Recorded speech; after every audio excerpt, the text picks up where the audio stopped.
Pride and Prejudice, Chapter 31. Colonel Fitzwilliam's manners were very much admired at the parsonage, and the ladies all felt that he must add considerably to the pleasures of their engagements at Rosings. It was some days, however, before they received any invitation thither, for while there were visitors in the house, they could not be necessary, and it was not till Easter Day, almost a week after the gentlemen's arrival, that they were honoured by such an attention, and then they were merely asked on leaving church to come there in the evening. For the last week they had seen very little of Lady Catherine or her daughter. Colonel Fitzwilliam had called at the parsonage more than once during the time, but Mr. Darcy they had seen only at church. The invitation was accepted, of course, and at a proper hour they joined the party in Lady Catherine's drawing-room. Her ladyship received them civilly, but it was plain that their company was by no means so acceptable as when she could get nobody else, and she was, in fact, almost engrossed by her nephews, speaking to them, especially to Darcy, much more than to any other person in the room. Colonel Fitzwilliam seemed really glad to see them. Anything was a welcome relief to him at Rosings, and Mrs. Collins's pretty friend had moreover caught his fancy very much. He now seated himself by her, and talked so agreeably of Kent and Hertfordshire, of travelling and staying at home, of new books and music, that Elizabeth had never been half so well entertained in that room before, and they conversed with so much spirit and flow as to draw the attention of Lady Catherine herself, as well as of Mr. Darcy. His eyes had been soon and repeatedly turned towards them with a look of curiosity, and that her ladyship, after a while, shared the feeling was more openly acknowledged, for she did not scruple to call out, "What is that you are saying, Fitzwilliam? What is it you are talking of? What are you telling Miss Bennet? Let me hear what it is." "We are speaking of music, madam," said he, when no longer able to avoid a reply. "Of music? Then pray speak aloud. It is, of all subjects, my delight. I must have my share in the conversation if you are speaking of music. There are few people in England, I suppose, who have more true enjoyment of music than myself, or a better natural taste. If I had ever learnt, I should have been a great proficient, and so would Anne if her health had allowed her to apply.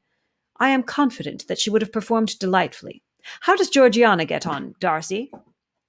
Mr. Darcy spoke with affectionate praise of his sister's proficiency. "I am very glad to hear such a good account of her," said Lady Catherine, "and pray tell her from me that she cannot expect to excel if she does not practice a good deal." "I assure you, madam," he replied, "that she does not need such advice. She practices very constantly." "So much the better. It cannot be done too much, and when I next write to her, I shall charge her not to neglect it on any account. I often tell young ladies that no excellence in music is to be acquired without constant practice. I have told Miss Bennet several times that she will never play really well unless she practices more, and though Mrs. Collins has no instrument, she is very welcome, as I have often told her, to come to Rosings every day and play on the pianoforte in Mrs. Jenkinson's room. She would be in nobody's way, you know, in that part of the house." Mr. Darcy looked a little ashamed of his aunt's ill-breeding and made no answer. When coffee was over, Colonel Fitzwilliam reminded Elizabeth of having promised to play to him, and she sat down directly to the instrument. He drew a chair near her. Lady Catherine listened to half a song, and then talked as before to her other nephew, till the latter walked away from her, and making with his usual deliberation towards the pianoforte, stationed himself so as to command a full view of the fair performer's countenance.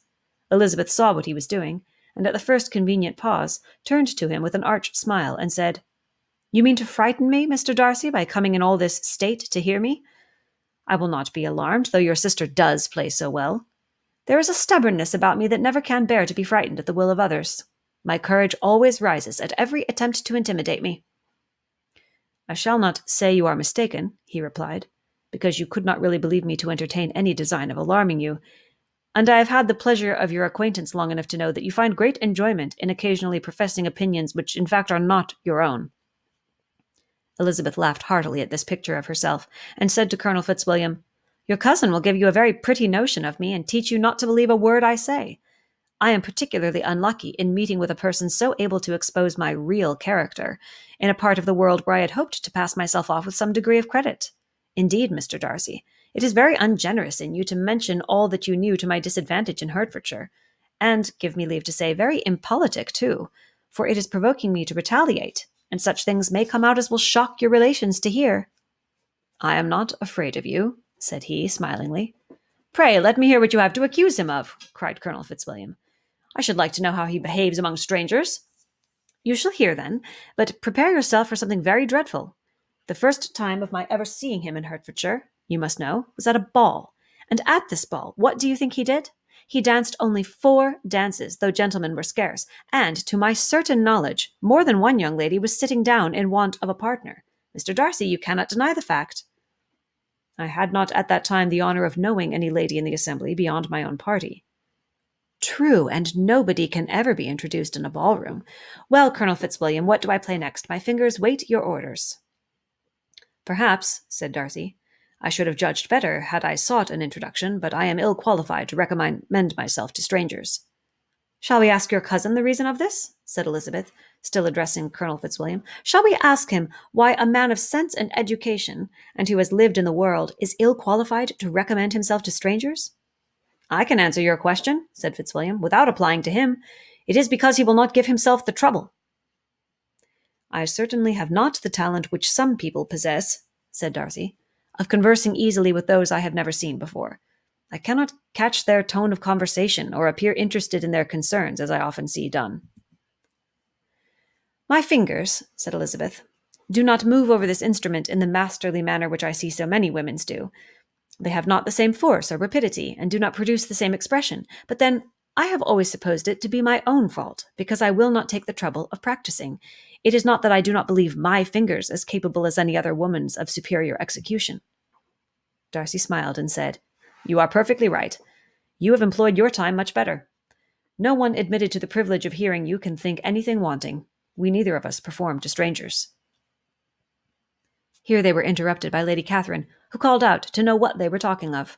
Elizabeth immediately began playing again. Lady Catherine approached, and, after listening for a few minutes, said to Darcy, Miss Bennet would not play at all amiss if she practised more, and could have the advantage of a London master. She has a very good notion of fingering, though her taste is not equal to Anne's. Anne would have been a delightful performer had her health allowed her to learn.